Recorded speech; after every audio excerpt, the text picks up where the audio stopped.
이 이야기를 들으면 아마 믿기 어려우실 거예요. 자궁암 진단을 받고 수술을 앞두고 있던 제가 한국 여행을 갔다가 암이 아니라는 진단을 다시 받게 될 줄이야. 거기다 그 여행이 제 인생을 통째로 바꿔버릴 줄은 정말 상상도 못했습니다. 안녕하세요. 저는 미국 뉴욕에 살고 있는 34살 마릴린이라고 합니다. 맨해튼에서 광고 관련 일을 하고 있어요. 대학 졸업 후 광고대 행사에 들어가 디지털 캠페인 기획과 영상 제작을 해왔습니다. 겉보기에 제 인생은 꽤 괜찮아 보였을 거예요. 멋진 도시에서 좋아하는 일을 하며 친구들과 어울리고 하지만 제 삶엔 오래전부터 큰 그림자가 드리워져 있었습니다. 바로 암이라는 단어예요. 저는 어릴 때부터 엄마와 아빠를 정말 많이 사랑했어요. 엄마는 요리와 꽃을 좋아하셨고 아빠는 무뚝뚝하지만 따뜻한 사람이셨어요. 그런데 엄마가 제가 20살 되던 해에 유방암으로 세상을 떠나셨고 몇 년 뒤 아빠도 췌장암으로 돌아가셨어요. 부모님을 모두 암으로 잃고 나니 세상에 혼자 남겨진 느낌이었죠. 물론 제겐 사랑스러운 여동생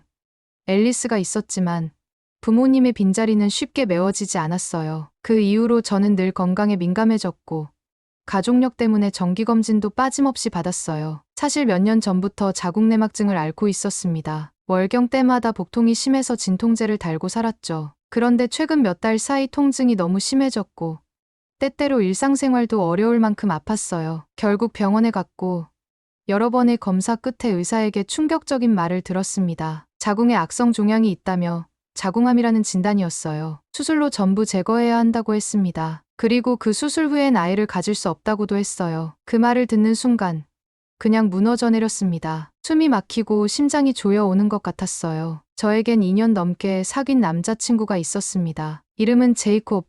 같은 광고업계에서 일하면서 만나게 된 사람이었고 늘 다정하고 이해심 많은 남자였어요. 우리는 언젠가 함께 집을 사고 결혼하고 아이를 낳고 키우는 미래를 그려왔습니다. 제이콥은 아이를 정말 좋아했거든요. 잠깐 여러분 그거 아세요? 여러분의 구독, 좋아요, 알림 설정은 저에게 가장 큰 힘이 됩니다. 클릭 한 번으로 제게 큰 힘을 주시길 바라요. 그래서 저는 그날 밤 병원에서 집으로 돌아오자마자 그에게 전화를 걸었어요. 침대에 앉아 핸드폰을 손에 꼭 쥔 채 말문이 막혀 한참을 울기만 했죠. 결국 저는 그에게 말했어요. 우리 여기서 멈추자. 너에겐 미래가 있고 난 그 미래를 함께할 수 없어.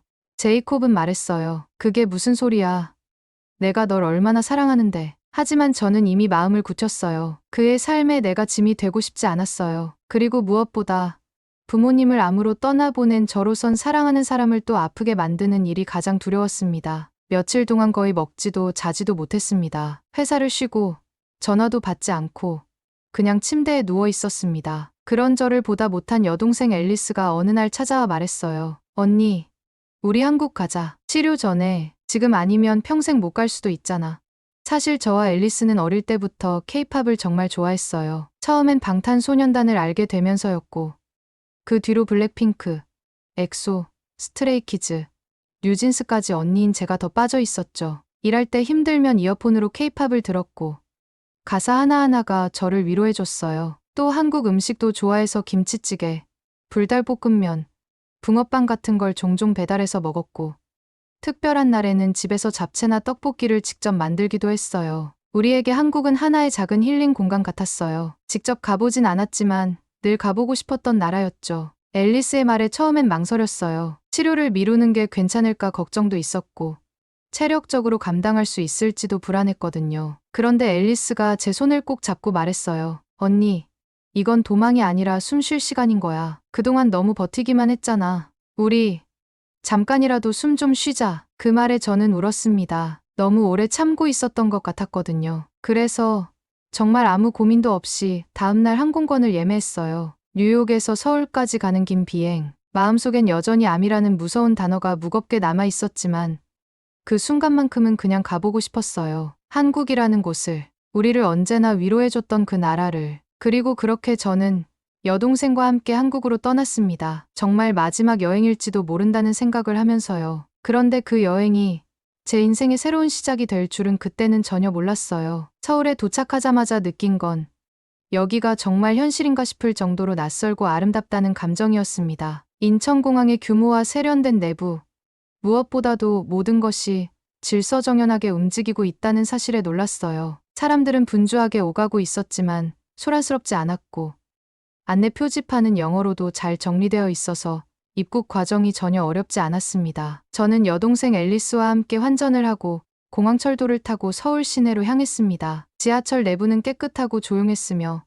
타는 사람들 대부분이 마스크를 쓰고 있는 점도 인상적이었습니다. 아직은 팬데믹의 여운이 남아있는 듯했지만 모두가 서로 배려하고 있다는 느낌이 들었어요. 첫 숙소는 홍대 근처의 한 소형 호텔이었습니다. 외관은 단정하고 아담했지만 방 안은 따뜻한 조명과 감성적인 인테리어로 꾸며져 있어서 여행의 시작을 더욱 설레게 해주었어요. 창문을 열면 거리에 활기찬 소리가 들려왔고 그 안엔 낯선 언어가 아닌 익숙하게만 느껴지는 한국어가 흐르고 있었죠. 마음이 조금씩 풀리는 게 느껴졌습니다. 도착 다음 날 우리는 한남동의 유명한 디저트 카페를 찾았습니다. 다양한 종류의 케이크와 커피를 파는 곳이었는데 특히 말차 크림이 올라간 크림슈가 정말 맛있었어요. 앨리스는 초코 타르트를 먹으며 계속 사진을 찍었고 저는 오랜만에 웃음을 되찾은 것 같은 기분이 들었어요. 그 순간만큼은 제가 암 환자라는 사실도 곧 있을 수술도 잊고 싶었습니다. 그렇게 웃고 떠들다 보니 어느새 저녁 시간이 되었고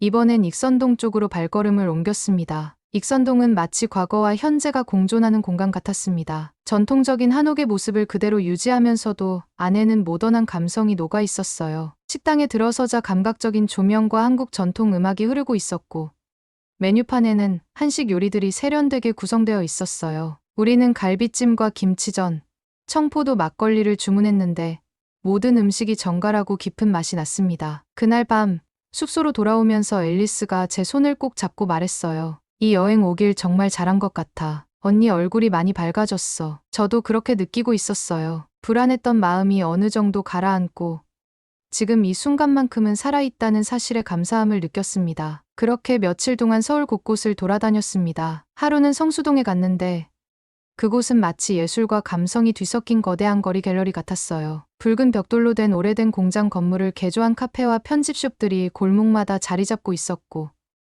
가게 하나하나가 각자의 개성을 뽐내고 있었습니다. 우리는 피넛크림 라떼가 유명하다는 한 카페에 들어갔어요. 내부는 커다란 천장 조명과 철제 인테리어가 인상적이었고 무심하게 놓여있는 빈티지 소파에 앉자마자 서울의 힙한 공기를 마시는 기분이 들었습니다. 음료를 받자마자 사진을 몇 장 찍었고 그 후엔 조용히 커피 향을 즐기며 창밖을 바라봤어요. 거리에는 감각적인 옷차림의 청년들과 카메라를 들고 다니는 여행객들이 가득했어요. 서로 다른 목적을 가진 사람들이 같은 공간에서 자연스럽게 섞여 있는 그 풍경이 참 멋졌습니다. 성수동을 나와 우리는 버스를 타고 반포 한강공원으로 향했습니다. 공원에 도착하니 잔디밭 곳곳에는 이미 사람들이 돗자리를 깔고 앉아 있었고 강변에는 자전거를 타는 사람들과 강아지를 산책시키는 사람들이 가득했어요. 저희도 근처 편의점에서 즉석 떡볶이와 순대, 김말이 튀김을 사서 작은 돗자리를 펼쳤습니다. 떡볶이는 맵고 달달한 양념이 쫀득한 떡에 잘 배어 있었고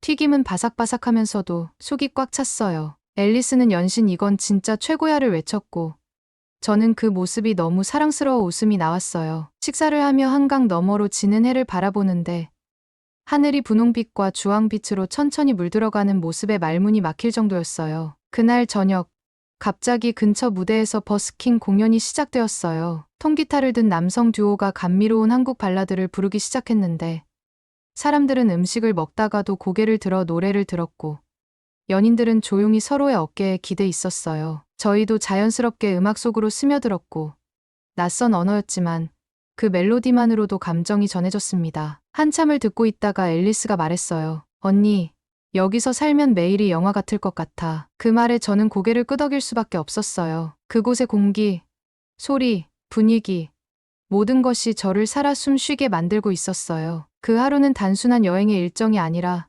제 마음속에 오래도록 남을 인생의 한 장면이 되었습니다. 한국에서의 그 일상은 화려하지 않아도 따뜻했고 평범하지만 잊을 수 없는 순간들로 가득했어요. 그건 단순한 관광이 아닌 삶의 일부분을 함께 나눈 느낌이었습니다. 그러던 어느 날 갑자기 극심한 복통이 찾아왔습니다. 전날 저녁까지 아무 이상 없이 잘 지냈는데 아침에 일어나자마자 배를 움켜쥐고 주저앉을 수밖에 없었어요. 통증은 숨을 쉬는 것조차 어렵게 만들었고 앨리스가 급히 프런트에 도움을 요청해 구급차를 불렀습니다. 구급차는 빠르게 도착했고 저는 인근 종합병원 응급실로 실려갔습니다. 당시엔 고통 때문에 상황을 정확히 인지하기도 어려웠고 간호사와 의사들이 빠르게 움직이는 모습만 어렴풋이 보였습니다. 병원에서 검사를 받고 대기하던 중 앨리스는 제 손을 잡고 있었습니다. 눈물이 고인 얼굴로 저를 바라보며 언니 괜찮을 거야. 한국 병원이니까 믿어보자라고 말해줬고 저도 그 말에 조금은 안도할 수 있었습니다. 그런데 얼마 뒤 담당 의사가 들어와 조심스럽게 말했습니다. 자궁암이 아닐 수도 있다는 것이었어요. 자세한 검사 결과를 통해 확인된 건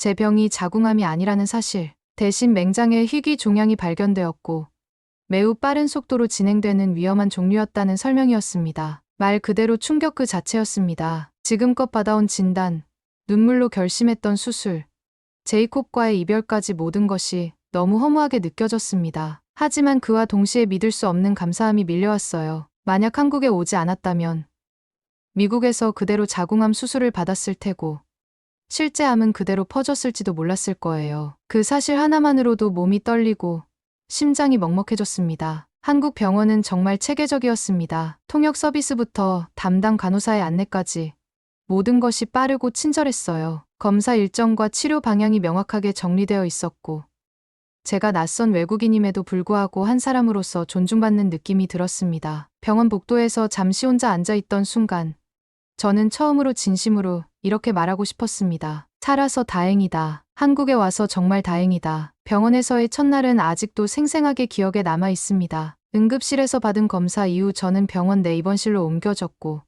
정밀 검사를 위한 다양한 절차가 이어졌어요. 피검사부터 시작해서 복부 초음파, 컴퓨터 단층 촬영까지 빠르게 이루어졌고 의료진은 매 순간 저의 불안을 배려해주며 절차를 설명해 주었습니다. 낯선 나라에서 낯선 병원에 누워 있었지만 이상하게도 마음이 조금씩 놓이기 시작했어요. 모든 과정이 빠르고 체계적이었고 병원 복도에는 소란 하나 없이 정숙한 분위기가 흐르고 있었습니다. 며칠 후 담당 의사 선생님은 저와 앨리스를 진료실로 불러 정확한 결과를 알려주었습니다. 제 병은 자궁암이 아니라 희귀한 종류의 맹장암이었고 다행히도 아직 전이가 진행되지 않아 수술로 완전히 제거할 수 있는 상태라는 설명이었습니다. 그 말을 듣는 순간 온몸에서 힘이 풀리며 눈물이 왈칵 쏟아졌어요. 그리고 정말 이상한 일이었지만 저는 감사하다는 말을 연거푸 했습니다. 감사합니다. 정말 감사합니다. 한국에 와서 다행이에요. 그날의 감정은 말로 다 표현할 수 없을 만큼 복잡하고 따뜻했어요. 그 이후 수술 날짜가 정해졌고 저는 일주일간 병원에서 입원하며 컨디션을 조절했습니다. 간호사분들은 매일 아침마다 상태를 체크해주고 식사도 정성스럽게 챙겨주셨어요. 특별한 요청을 하지 않아도 영어로 된 안내문을 따로 준비해 주었고 때때로 간단한 한국어 단어도 가르쳐주면서 웃음을 주셨습니다. 그 중에서도 기억에 남는 간호사 한 분은 매일 아침마다 창문을 열고 저에게 하늘을 보라고 말해주셨어요. 오늘 하늘 참 맑죠? 기운 내세요. 그 말이 제 하루를 조금씩 바꾸기 시작했습니다. 수술 전날 밤, 저는 혼자 병실 창가에 앉아 밖을 오래도록 바라보았습니다. 병원 근처의 거리에는 따뜻한 조명이 켜져 있었고 사람들이 천천히 걷고 있었습니다. 뉴욕에서는 늘 빠르게 움직이는 풍경만 봐왔기 때문에 이 조용하고 여유로운 풍경이 저에겐 너무나 낯설고 따뜻하게 느껴졌어요. 이 순간만큼은 죽음이 아닌 삶에 대해 생각하게 되었고 처음으로 미래를 상상해보게 되었어요. 혹시 이 수술이 끝나면 다시 사랑을 할 수 있을까? 다시 아이 없이도 행복해질 수 있을까? 그런 생각들이 조심스럽게 떠올랐습니다. 수술 당일 아침, 의료진은 전문적인 분위기 속에서도 환하게 웃으며 긴장을 풀어주려 애썼습니다. 수술실로 들어가기 전 간호사분이 제 손을 꼭 잡고 말했어요. 잘 될 거예요. 걱정하지 마세요. 그 말이 믿음처럼 다가왔습니다. 수술은 예상보다 빠르게 마무리되었고 회복실에서 눈을 떴을 때 제 옆에는 앨리스가 눈을 붉힌 채 앉아 있었습니다. 그녀는 제 손을 꼭 잡고 있었고 언니 괜찮아. 진짜 끝났어. 이제 괜찮아라고 말해주었어요. 그 순간의 안도감은 살아있음의 기쁨 그 자체였습니다. 물론 아직 항암 치료가 남아있었고 긴 싸움은 끝나지 않았지만 저는 이제 더 이상 혼자가 아니었어요. 그리고 이 나라, 이 도시, 이 병원이 저를 진심으로 받아들였다는 확신이 들었어요. 병원 복도에서 휠체어를 타고 천천히 산책할 수 있었던 작은 순간, 창밖으로 불어오던 봄바람, 그리고 병실 안으로 스며들던 햇살까지 모든 게 소중하고 특별하게 다가왔습니다. 어느 날엔 병원에서 운영하는 미니 문화 프로그램에 참여하게 되었습니다. 작은 휴게실에서 진행된 도자기 만들기 시간이었는데 저는 손이 떨리는 와중에도 정성껏 작은 찻잔을 빚었습니다. 선생님은 제가 만든 찻잔을 보며 아주 단단하고 예뻐요. 지금 당신처럼요라고 말씀하셨고 저는 또다시 눈물이 났어요. 이 나라 사람들은 어쩌면 이렇게도 따뜻한 말을 잘할 수 있을까. 그게 늘 놀라웠습니다. 병원비에 대한 걱정도 컸습니다. 미국이었다면 기본적인 수술만으로도 수천만 원이 들었을 거고 보험이 있어도 자기 부담금이 엄청났을 거예요. 하지만 한국에서는 외국인 신부님에도 불구하고 매우 합리적인 금액이 청구되었고 병원 측에서는 결제 방식도 상세히 안내해 주었어요. 미국에 있는 친구에게 이 사실을 이야기하자 그 친구는 믿기 힘들다는 듯 진짜야?